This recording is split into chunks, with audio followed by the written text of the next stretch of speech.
देखिए 2024 से अगर एक लेसन कांग्रेस ने सीखा था तो वो था कि भाई भारत के लोगों को बांटो और काटो। जाति जनगणना और पिछले कुछ हफ्तों से जो लोग कह रहे हैं कि भाई बीजेपी जो है वो बेसिकली कांग्रेस ही है, कांग्रेस और बीजेपी में कोई डिफरेंस नहीं है, उनके लिए आज की न्यूज बहुत अच्छी न्यूज नहीं है, क्योंकि कांग्रेस फिर से फॉर्म में आ गई है। नहीं, मैं राहुल गांधी के स्टैंड अप कॉमेडी की बात नहीं कर रहा, वो तो उनका साइड हसल चलता ही रहता है काफी सक्सेसफुली। होपफुली एक दिन राहुल गांधी रियलाइज करेंगे अपने टैलेंट को और इसको फुल हसल में डेवलप कर देंगे, ताकि हमको होपफुली कुणाल कामरा के अलावा भी कुछ अच्छे ऑल्टरनेटिव्स मिलेंगे। मैं थोड़े और डेंजरस चीज की बात कर रहा हूँ। एक बिल कर्नाटका की कांग्रेस गवर्नमेंट ने पास किया है, जिसे काफी लोग कह रहे हैं कि ये एक एंटी जनरल कैटेगरी बिल है, जो कि भारत की जनरल कैटेगरी को डिस्ट्रॉय कर देगा और उनको फोर्स कर देगा कि भाई भारत को छोड़ के आप देश के बाहर जाइए। अब देखिए ये बात सच है, लेकिन what is going to shock you is when I tell you कि ये जो बिल प्रपोज किया गया है कर्नाटका की कांग्रेस गवर्नमेंट के द्वारा, ये ना सिर्फ एक एंटी जनरल कैटेगरी बिल है, बल्कि ये एक anti schedule caste schedule tribe bill भी है, यानी एंटी दलित बिल भी है। चौंक गए? तो आइए इस बिल के बारे में बात करते हैं। इसका नाम रोहित वेमुला के नाम पर रखा गया है, जो कर्नाटका में एक स्टूडेंट थे जिन्होंने कास्ट डिस्क्रिमिनेशन अलेज करके अपनी जान दे दी थी। तो आइए इस बिल को समझते हैं। क्यों है ये बिल इतना कंट्रोवर्शियल, क्यों है ये बिल इतना डेंजरस? तो कर्नाटका की कांग्रेस कह रही है कि भाई हम इस बिल को ला रहे हैं डिस्क्रिमिनेशन को रोकने के लिए और मार्जिनलाइज ग्रुप्स को इक्वल एजुकेशन का एक्सेस देने के लिए, स्पेशली कर्नाटका के पब्लिक, प्राइवेट और डीम्ड यूनिवर्सिटीज में। अब देखिए इंटरेस्टिंगली, डिस्क्रिमिनेशन जो है वो generally schedule caste schedule tribe के लोग फेस करते रहे हैं भारत में हिस्टोरिकली, ठीक है, उनकी मदद तो हमको बिल्कुल करनी चाहिए। लेकिन इस बिल के बारे में इंटरेस्टिंग बात यह है कि ये bill schedule caste schedule tribe ही नहीं, बल्कि ओबीसी और माइनॉरिटीज यानी मुस्लिम्स को भी इंक्लूड करता है। उनके लिए भी एक्सक्लूजन और इनजस्टिस से प्रोटेक्ट करने के प्रोविजंस हैं इसमें। और अब मैं आपको बताता हूं कि ये क्यों डेंजरस है, क्योंकि बिल के प्रोविजन सुनिए। बिल के अंदर ऑफेंसेस जो होते हैं वो नॉन बेलेबल और कॉग्नाइजेबल होते हैं, यानी पुलिस बिना वारंट के आपको अरेस्ट कर सकती है और इसके लिए कोई एविडेंस या प्रूफ या गवाह की कोई जरूरत नहीं है। Just on the basis of accusation आपको गिरफ्तार किया जा सकता है। माइनॉरिटी ने बस बोल दिया और जनरल कैटेगरी वाला जेल में। फर्स्ट टाइम ऑफेंडर्स को कम से कम 1 साल की सजा और 10,000 रुपए का जुर्माना। ये फाइन अक्यूज्ड को विक्टिम को देना पड़ेगा और ये अमाउंट 1 लाख तक भी जा सकता है, even before the guilt is proven. यानी कानून में कहा जाता है ना, इनोसेंट बिफोर प्रूवन गिल्टी, यहाँ पे है guilty before proven innocent. Repeat offender होने पर 3 साल तक की जेल और 1 लाख का फाइन भरना पड़ेगा। और अगर आपने ये क्राइम कमिट नहीं भी किया है, लेकिन अगर इस कानून के मुताबिक आपने कोट एंड कोट इस क्राइम में हेल्प किया या इसको एनकरेज किया या इसको रोका नहीं, तब भी आपको जेल हो सकती है। यानी अगर किसी कॉलेज में ये डिस्क्रिमिनेशन होता है और आप उस क्लासरूम के सामने से गुजर रहे थे, तो अगर किसी पीड़ित ने बोल दिया कि भाई ये क्लासरूम के सामने से गुजर रहे थे, इन्होंने रोका नहीं, इनको भी जेल। और अगर किसी ने आपके ऊपर झूठा कंप्लेंट कर दिया है रोहित वेमुला बिल को लेकर, तो उस झूठे कंप्लेंट के खिलाफ कोई एक्शन भी नहीं होगा, कोई सेफगार्ड नहीं दिया गया है। Zero consequences for malicious intent. और देखिए कुछ डिस्टर्बिंग फैक्ट्स हमारे सामने आए हैं कि राजस्थान पुलिस ने 2020 में कहा था कि जो SC/ST एक्ट के तहत केसेस फाइल किए गए हैं उसमें से अराउंड 40% फेक निकले थे। और सिर्फ एक स्टेट में ही नहीं, एक नेशनल स्टडी ने भी ये अलेज किया था कि लगभग आधे केसेस जो SC/ST एक्ट में डाले जाते हैं वो बोगस निकलते हैं। तो आप समझ जाइए कि ये कितना डेंजरस बिल है। उसके ऊपर से ये बिल कहता है कि कोई एजुकेशनल इंस्टीट्यूशन अगर इस बिल के रूल्स को तोड़ता है तो स्टेट गवर्नमेंट उस इंस्टीट्यूशन का फाइनेंशियल एड का ग्रांट रोक देगी। अगर कोई इंस्टीट्यूशन सभी कास्ट, क्लास, क्रीड, जेंडर या नेशन के लिए ओपन नहीं है तो उसको स्टेट फंडिंग नहीं मिलेगी। तो इस बिल से ऐसा भी हो सकता है कि किसी स्टूडेंट को अगर अच्छे मार्क्स नहीं आते हैं, उसने बोल दिया कि भाई मुझे अच्छे मार्क्स नहीं दिए गए हैं डिस्क्रिमिनेशन की वजह से, और उसने FIR फाइल कर दिया, तो भैया प्रोफेसर गया जेल में। अगर मुस्लिम स्टूडेंट ने जनरल कैटेगरी के ऊपर लगा दिया, उसको रिलीजियस नफरत है, लेकिन उसने डिस्क्रिमिनेशन बोल के लगा दिया एक्यूजेशन, जनरल कैटेगरी गया जेल में। इस बिल की वजह से कॉलेजेस को डर लगा रहेगा कि भाई हमारा गवर्नमेंट ग्रांट खत्म हो जाएगा अगर हमारे ऊपर एक्यूजेशन लग गया, तो भाई जो भी अक्यूजर होगा, जो भी एलिगेशन लगा रहा होगा, चुपचाप कॉलेज उसके साथ जाके खड़ा हो जाएगा। तो बेसिकली अगर ये बिल कर्नाटका में पास होता है तो कर्नाटका की जो इकोनॉमी है उसको आप वैसा ही टाटा बाय बाय बोल दीजिए जैसे ट्रंप ने एप्स्टीन की फाइल्स को टाटा बाय बाय बोल दिया है। Are you still talking about Jeffrey Epstein?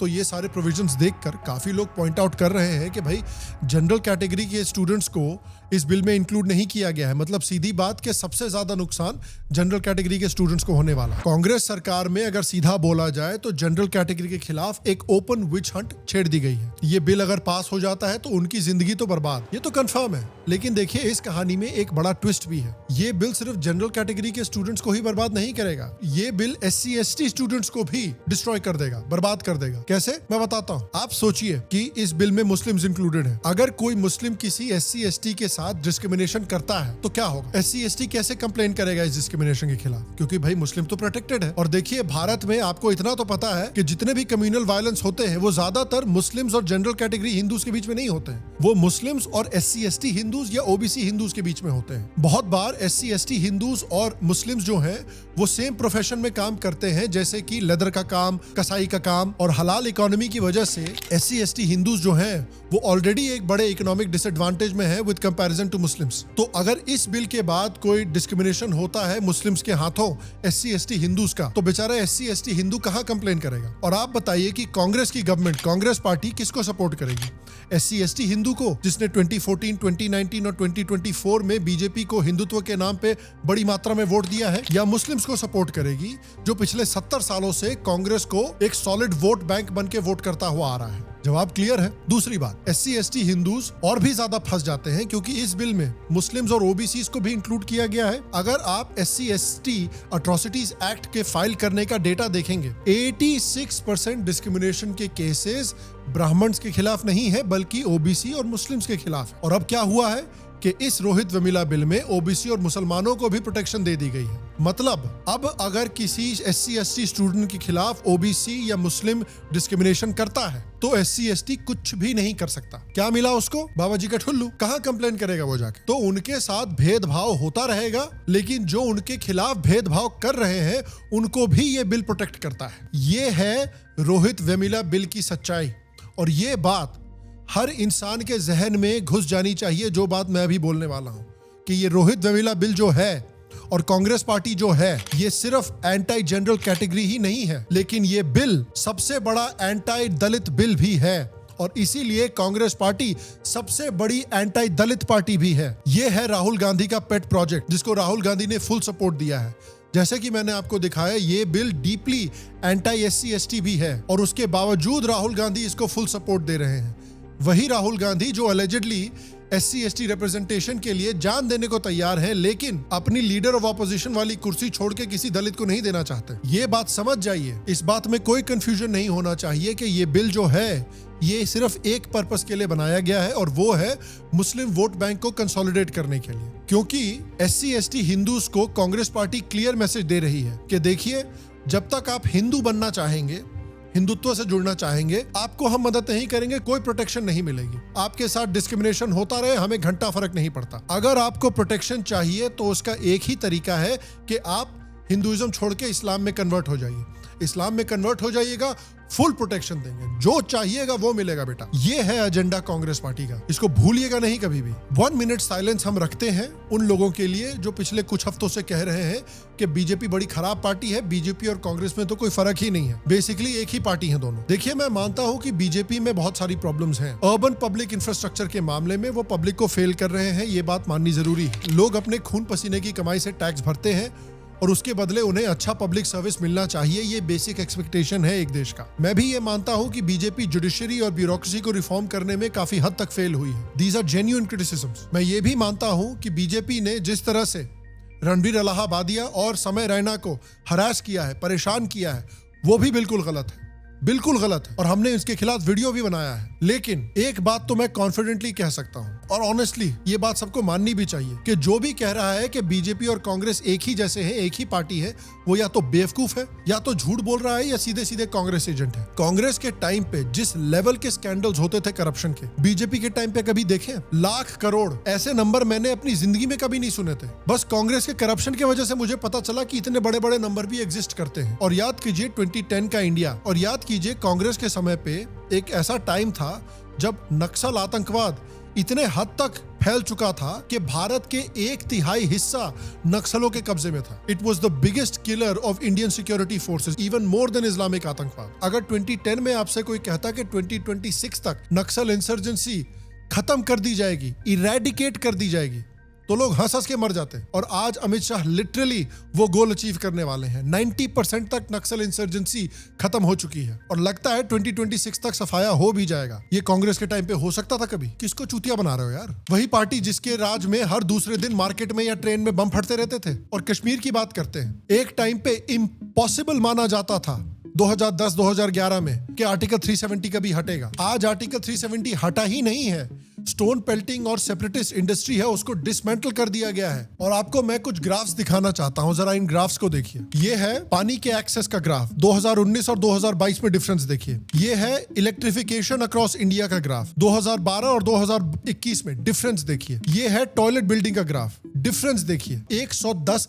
Million toilet बनाए गए हैं अलग अलग हाउस होल्ड में पूरे देश में। हाईवे नेटवर्क देखिए 2011 और 2021 में कितना बड़ा डिफरेंस है, डबल से ज्यादा कर दिया गया है। कमर्शियल बैंक ब्रांचेस देखिए, फाइनेंशियल एक्सेस देखिए, कितने बैंक अकाउंट्स खुले हैं, ये देखिए कितना बढ़ा है। मोदी ने लिटरली करोड़ ऑफ लोगों को एक्सट्रीम पॉवर्टी से निकाल के भारत की इकोनॉमिक मेन स्ट्रीम से जोड़ा है। कांग्रेस राज में इतनी बुरी हालत थी कि 70% देश के पास बेसिक अम्यूनिटीज नहीं थी, जैसे पानी, टॉयलेट, बैंक अकाउंट, बिजली, गैस का सिलेंडर खाना पकाने के लिए। ये सब मोदी राज में पॉसिबल हुआ है। 70 सालों में कांग्रेस ने ये करके नहीं दिया जो 10 साल में बीजेपी गवर्नमेंट ने करके दिया है। हाँ, मैं मानता हूं बीजेपी को और काम करना चाहिए। पब्लिक का गुस्सा वैलिड है, स्पेशली अर्बन इंफ्रास्ट्रक्चर के मामले में। जो समय रैना और रणवीर जैसे लोगों को समय समय पे फ्रीडम ऑफ स्पीच पे हरास किया जाता है, उसके खिलाफ मैंने खुद कई बार बोला है। लेकिन एक बात समझ लीजिए, बीजेपी और कांग्रेस को कभी भी आप कंपेयर नहीं कर सकते। अगर आप कंपेयर करते हैं तो आप खुद को एक्सपोज कर रहे हैं एज समबडी जो शायद मेंटली कॉम्प्रोमाइज्ड है, या लो आईक्यू है, या फिर सीधे सीधे कांग्रेस एजेंट है, या क्लिक बेट करना चाहता है बस, या एंगेजमेंट फार्मिंग करना चाहता है शायद। और मैं मानता हूं कि शायद बीजेपी को भी अपनी तरफ से ब्लैक पिलिंग को रोकने के लिए कुछ शायद एम्बिशियस गोल सेट करने चाहिए, जैसे उन्होंने 2014 में किया था कि भाई आर्टिकल 370 हटाएंगे, राम मंदिर बनवाएंगे। उसी तरह 2030 के लिए भी बीजेपी को बोल्ड विजन देना चाहिए। उनको शायद बोलना चाहिए कि 2030 में आप हमारे लिए फिर से वोट कीजिए। हमने जैसे 2019 में आर्टिकल 370 हटाया, 2030 में हम पीओके वापस ले लेंगे, ये हमारा वादा है। काशी और मथुरा के मंदिरों को हम रिक्लेम करके रीबिल्ड करवाएंगे भव्य तरीके से, ये हमारा वादा है। यूनिफॉर्म सिविल कोड हम पास करेंगे, मुसलमानों का अलग कोड बंद होगा, ये हमारा वादा है। और भारत को 10 ट्रिलियन की इकोनॉमी हम बनाएंगे, ये हमारा वादा है। ये कैंपेन प्रॉमिस में आप डालिए। Maybe that's what they need. They need to present clear, achievable, big ticket goals to the Indian public, जिसकी तरफ इंडियन पब्लिक का ध्यान जा सके, so they have something to aim towards, ताकि वो ऐसे ब्लैक पिल ना हो, डोलड्रम्स में ना आ जाए। बट मैं आपसे पूछना चाहता हूं, इस बिल के बारे में आपका क्या ख्याल है? डू यू एग्री कि ये बिल सिर्फ एक एंटी जीसी ही नहीं, एंटी दलित बिल है और अल्टीमेटली एंटी हिंदू बिल है, क्योंकि ये इंसेंटिवाइज करना चाहते हैं हिंदुओं को कि आप भाई हिंदुइज्म छोड़ के इस्लाम में कन्वर्ट कीजिए, तभी आपकी मदद होगी। और दूसरा, जो लोग बीजेपी को कांग्रेस से कंपेयर करते हैं, क्या आपको लगता है कि वो सही है? क्या आपको लगता है BJP is the same thing as Congress? क्या आप मुझसे एग्री करते हैं या डिसएग्री करते हैं? नीचे कमेंट सेक्शन में मुझे जरूर बताएं। अगेन गाइस, सीईओ रिएक्ट्स का वीडियो देखने के लिए आपका बहुत बहुत धन्यवाद। आपसे अगले वीडियो में मुलाकात होगी, तब तक के लिए स्वस्थ रहें, सुखी रहें। फिर मिलेंगे और आप सबको एक सेकंड प्रणाम।